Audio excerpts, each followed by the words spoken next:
The air hung thick with the sultry breath of New Orleans, a humid blanket woven with the intoxicating melodies of jazz. It was the year 1918, and from the depths of the French Quarter, a different kind of tune was about to rise. This one, however, wouldn't inspire dancing feet, but rather chilling fear. It was a melody played not on trumpets or saxophones, but on the taut strings of terror. The instrument? A simple axe. The musician? A shadowy enigma known only as the Axeman of New Orleans. His victims, mostly Italian grocers, would meet their end in the dead of night, their homes invaded, their lives brutally taken. But it was his calling card that truly set him apart, a bizarre letter sent to the local newspaper, riddled with cryptic threats and a strange fascination with jazz. The Axeman's reign of terror, marked by his peculiar choice of victims and his chilling correspondence, would forever stain the soul of New Orleans. This is the story of his crimes, his motives, and the enduring mystery that continues to captivate and haunt the city he held in fear. Darkness fell upon New Orleans like a shroud, masking the city's vibrant energy with an unsettling stillness. It was in these hours, when the moon held sway and shadows danced with the wind, that the Axeman chose to strike. His victims, predominantly Italian immigrants who had carved out a living as grocers, awoke to the terrifying reality that the darkness held more than just the night. Their assailant was as efficient as he was brutal. Using an axe, typically owned by the victims themselves, he would gain entry to their homes, often prying open a back door or window. The attacks were swift, violent, and seemingly random, leaving behind a trail of blood and terror that painted a gruesome picture across the city. The Axeman's victims were often found in their nightclothes, suggesting they were attacked in their sleep or shortly after waking to the sounds of an intruder. The brutality of the attacks, coupled with the seemingly arbitrary selection of Italian grocers, fueled a climate of fear and suspicion. Who was this phantom lurking in the shadows, and what drove him to commit such horrific acts?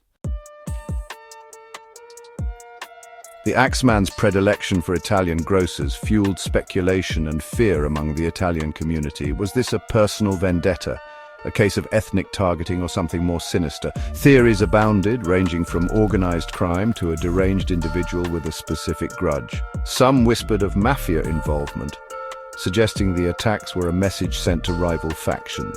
Others pointed to the city's history of racial tension, speculating that the Axeman's targeting of Italian immigrants was rooted in prejudice. Still, others believed the killer was a disgruntled customer, perhaps wronged in some way by one of the victims, and seeking a twisted form of revenge. Fueling these theories was the fact that the Axeman often left his victims' money and valuables untouched. This seeming lack of traditional motive only deepened the mystery, suggesting that his reasons for killing extended beyond mere robbery or personal gain. The Italian community, living under the spectre of fear, took precautions, arming themselves, reinforcing their homes, and dreading the fall of night. The Axeman's weapon of choice was as intriguing as it was brutal. Unlike a gun, which offered a degree of separation and anonymity, the axe was a visceral, intimate instrument of death. It required strength, rage, and a chilling closeness to the victim. The axe, throughout history, has held various symbolic meanings. It was a tool of creation used to build homes and clear land. But it was also a weapon of war, a symbol of primal aggression and unrestrained fury. In the hands of the Axeman, it became a terrifying embodiment of vulnerability and fear, a reminder that even the walls of one's home offered little protection from the darkness lurking outside. The choice of the axe, often taken from the victims' own homes, added a chilling layer of psychological torment. It suggested a level of premeditation and a desire to instill not only fear, but also a sense of violation, of having one's own tools turned against them. The axe, in the Axeman's grip, became a symbol of his power, his ruthlessness, and the terrifying ease with which he could shatter the illusion of safety. Section 5. A letter from the abyss. Just when the fear in New Orleans had reached a fever pitch, the Axeman injected a new layer of terror into the city's psyche. On March 13, 1919, a letter purportedly written by the killer himself arrived at the offices of the New Orleans Times-Picayune. The letter, penned in a rambling, almost theatrical style, was a bizarre mix of threats, boasts, and a strange fascination with jazz music. "They say I am a monster," the letter declared, "which I am, but I could not help myself." The writer went on to claim that on the night of March 19th, he would walk through the city, taking a life for every home where jazz music was not playing. "I am very fond of jazz music," the letter continued, "and I swear by all the devils in the nether regions that every person shall be spared in whose home a jazz band is in full swing at the time." The letter concluded with a chilling sign-off. "Yours truly, the Axeman." The Axeman's letter sent shockwaves through New Orleans. The city, already on edge, now faced a terrifying ultimatum: embrace jazz or face the wrath of the Axeman. The letter, with its bizarre demands and macabre fascination with jazz, left authorities baffled and the public gripped by a strange mix of terror and morbid curiosity.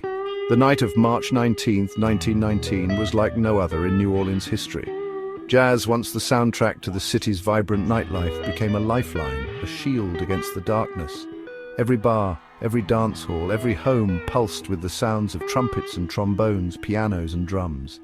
Never before had the city embraced jazz with such fervor, such desperation. The streets, normally bustling with life, were eerily quiet, save for the faint but persistent melodies that wafted from behind closed doors.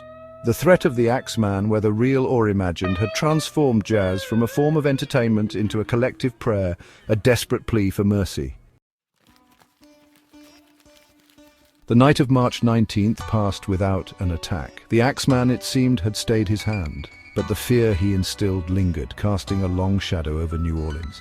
Despite numerous leads, countless theories, and a citywide manhunt, the Axeman was never caught.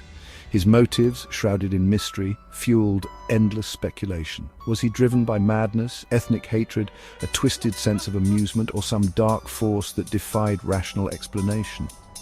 The lack of answers only served to solidify his legend, transforming him from a flesh-and-blood killer into a mythical boogeyman forever etched in the city's folklore. The Axeman's reign of terror, marked by its brutality, its bizarre fascination with jazz, and its enduring mystery, became a stark reminder of the darkness that can lurk beneath the surface of even the most vibrant city. His story, a chilling blend of fact and folklore, continues to captivate, terrify, and inspire debate to this day. The Axeman's story, though steeped in tragedy and terror, has become an undeniable part of New Orleans' cultural fabric. His legend, passed down through generations, has inspired books, movies, and countless tales, whispered in hushed tones. Walking the streets of the French Quarter today, one can still feel the echoes of his reign of terror. The old homes, with their wrought iron balconies and gaslight lamps, seem to whisper secrets of that bygone era, when the shadows held more than just darkness. The Axeman's story serves as a reminder that even in the face of fear and uncertainty, the human spirit can endure.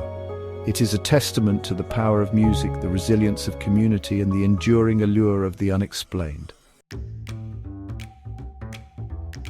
The Axeman of New Orleans may be gone, but his presence lingers like a ghost note in a haunting melody.